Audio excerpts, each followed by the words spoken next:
Week 7, Cognitive Development and Ethical Research.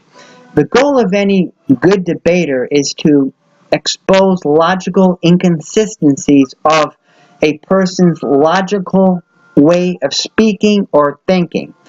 Dialogue, in this case, is quite helpful, but vigorously with consistencies that are often revealed in its inconsistence of putting up fences in one's way of thinking or speaking. This happens when linear thinking starts to realize that truth is a particular system which contrasts the way one actually thinks. Often this creates an anxiety that can create many responses, generally leading to 3 misdirections, which reverts back to a pre-logical way of thinking or ignoring problems. The more advanced the thinking that one recognizes, the more logical the problem seems to be and relates to a coherent understanding. This tragically concludes what must be possible to know the truth for sure. Yet, the only solution, as seen in relativism, seems to be invalid. Both resolutions can lend a person to be eclectic, meaning choosing what is best, by choosing whatever belief he or she wishes without attempting to fit them into a more comprehensive but yet metaphysic system. This results in leading to a contradiction of thinking because the ultimate ability inhabits searching for a complex but yet comprehensive solution, losing the individualistic ability to move towards more complex understanding but yet embracing the bigger picture of God's understanding. There may be possible approach to early cognitive development, as some researchers find out, which moves to a more pre-logical or realistic systematic thinking. This varies in its structure as a person thinks in a process that challenges what is found when learning what is implied in logic and metasystematic abilities, which transcends the limit of just yet simple linear reasoning. Post-formal way of synthesizing these truths is a multiple system, but yet apparently contradicting its linear level of reasoning. To correct this, there is a requirement of listening carefully and respecting the people by extending a logic which is higher than the forms of the order of dialogue. This must be a inclusive but yet a prophetic domain which understands the genuine insight for grasping different systems and their context in relationship to God and man. Thinking this way opens the door to any contradictive, new, or more comprehensive metasystem. Such metasystems avoid the unexplained or lack of obvious, ultimate, irrational understandings that many modernistic approaches put in the forefront. This continues being seen in pre-logical or relativist thinking, which transcends rigid or formal exclusive uses of systematic thinking. Christianity teaches a requirement of post-formal understanding by gaining from God's providence over humanity. The textbook uses Scripture as it embraces truth from a bigger picture and relating it as being closer to God, looking at a comprehensive metaphysic or metasystem, understanding the truth and dialogue as it relates to people. Also, the textbook contributes 5 such coherent understandings in viewing psychology in the light of the Christian faith.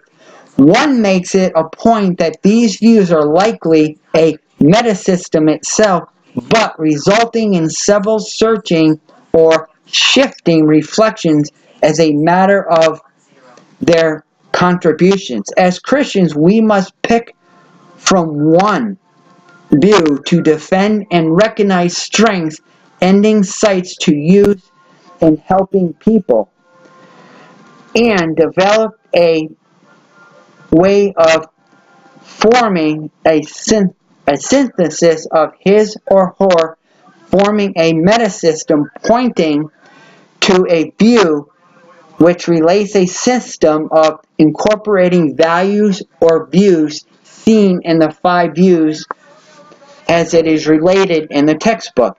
This is done possibly without reverting back to relativism or unreflective logic, as it is inconsistent. But Christian post-formal thought entails, in other words, plenty of curious and respectful dialogue based on biblical context. This can be considered profoundly in the Christian community or a great deal of private contemplations as it relates to psychology within the Christian perspective. In the way of active reconstruction process, this requires a firmness of conviction, having the perseverance in knowing what a person believes or perceives is true. Such postmodern dialogue presents itself in understanding a guide, but listening respectfully only occurring when the person takes the position in recognizing different yet decisive critical points to one's own truth. Truth is not ill-defined without clarity through a person's understanding, as being under a watchful eye of God's view. This truth is most beautiful and awesome, yet understanding its truth is the delightful fulfillment of God in His creation. The truth in understanding poetry of song's artistic value corresponds with one's heart and mind. Finding it in a truthful but yet persuasive way. Even though the joy in this truth has its enemies, this should not stop the Christian from finding it with vigor. But in doing so, this Christian must humbly find answers to people's problems based on biblical context. While Christians remain in our human bodies, as Christians, we must find a criticism of God and the gift of the discourse of humanity and God's grace as it is lived out through our lives. Carefully, in the examination of these views we read in the textbooks, Christians need to shift assessing all faulty works of study and pertaining them to Christian values and morals. Depending on a person's motives in seeking the truth should be a perspective of people and how they relate, hoping to discover some new understanding on how one thinks. In genuine verses, it is apparent in the contradiction which is amongst postmodern or relativism and its commonality in culture as we relate it to Christianity. The important clarification is a problem and becomes problematic as we focus on dialogism. As long as the dialogue does not lead to affirmations or beliefs in its values that do not contradict themselves. Openness to postmodern thinking is not a license to believe mutual incompatible objects or persons relating to. In the textbook, the example we see that is a metasystem or a metasystematical method does not entail figuring out what two objects directly oppose assertions, but the propositions that truly contradict the schemes that do not relate to one another, learning to distinguish these ideas actually or incompatibly or harmoniously act in deeper levels as we see their difficulties.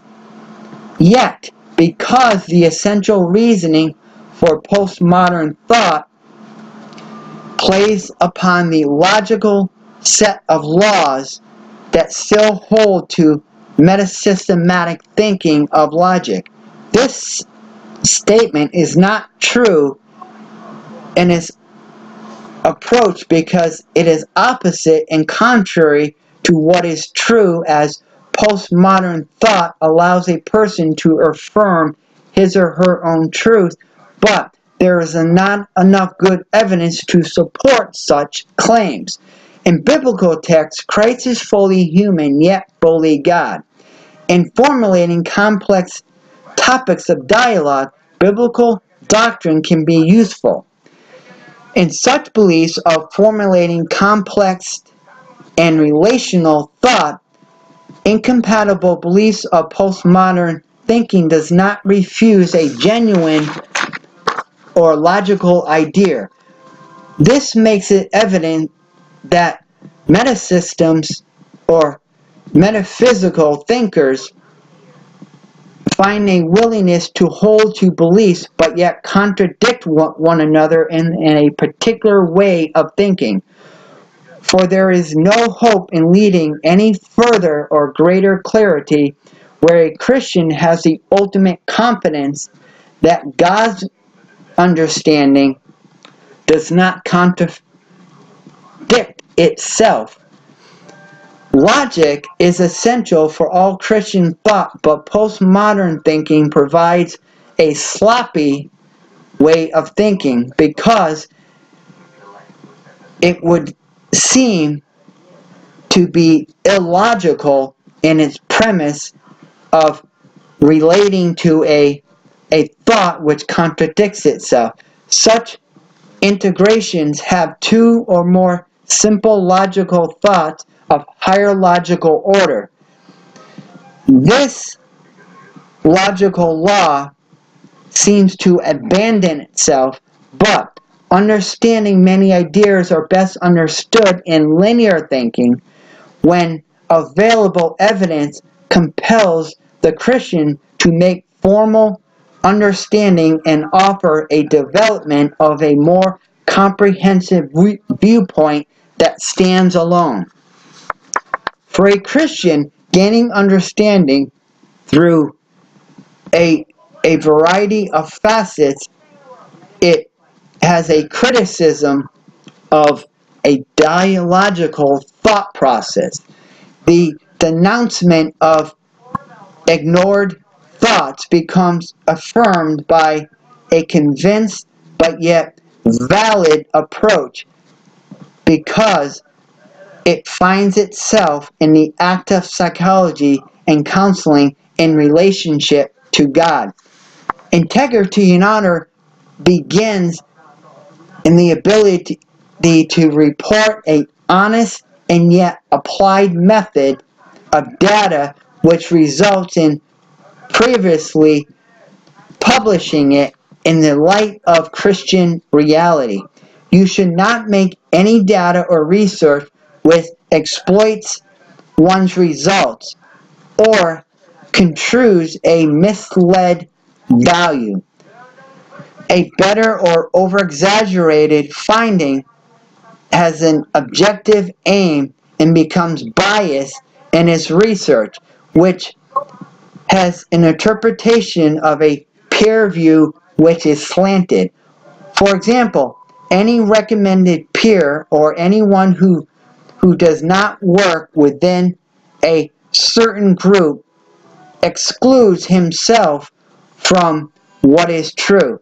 This means we must disclose any personal or financial interest that may affect the research. Careful carrying out of research that avoids careless mistakes may have critical or ensured values which lose their credibility. In keeping any research to a peer-to-peer view, we must effectively look at it in its full value, opening a way to prepare or reserve true value has new tools in being developed as we publish findings in research. As we advance in science, we should also advance in our Christian knowledge. You should also be open to criticism and any new ideas that we put out there. Ethics are broadly a set of values within unwritten government or laws. The effective way we look at behavior, while we agree in these broad agreements, the ethical values must be an examples of what is good or bad. There is a wide variety of practices which envelop laws of ethical practices. Both are participants in a person-to-person relation. These examples aims to respect human rights and privacy within the children, family, and people that we relate to and learning their difficulties. The morality arises in issues as we learn to not judge and we learn to justify what is not and what is. The judgment comes in clarity as we study psychology and the physical discomfort in our participants as they suffer, and we learn to help them to conquer their suffering. The general core principles and aspects of relating to people and their concerns show up in welfare, justice, or providing useful means to thinking in an ethical but yet psychological research, because many of these have issues of conducting research properly. These discrepancies are more accurate in their enforcement of ethical values. In understanding these goals, we must have a methodological effect of the process of elements that are central to understanding what it is to harm an individual. One is a deceptive task of instructions. 2, false feedback. 3, interpretation to the experimenter or the professional. And then we must take these as we understand the purpose of relating to people. The false feedback which manipulates that has the impact of leading people to something as better than themselves is the full aspect of truth. The interpersonal manipulation must determine the effect of the professional in his relationship to the person being related to. Importantly, the multiple forms of deception must not be permitted to speak out or give truths which are relied to by the person must not be spoken to any other person. The ethical principles should always be respect the individual in his culture and his differences, his disability, and ethnical value, gender, or language. We must also respect in treating people fairly and not obtaining ways of using or obtaining anything against them. This also must be led to a disclosure of ethical principles which psychologists and counselors recognize the limits and knowledge and training and skill that has been given them. This is done in order to develop and maintain a comprehensive awareness and ethical value or code of ethics. The essential principle is the responsibility of psychologists and counselors as participants ensure their ability to teach them to take care of themselves and the research that is out there to help them to better themselves. This has a reputation of learning and teaching others. The responsibility of counselors must take action in the maintenance of ethical standards amongst their people that they are counseling. The ethical principle of integrity must stay fair and accurately be honest in maintaining the integrity of the counseling session, and must include matters of knowledge, skill, and experience without giving away any information and holding to ethical values.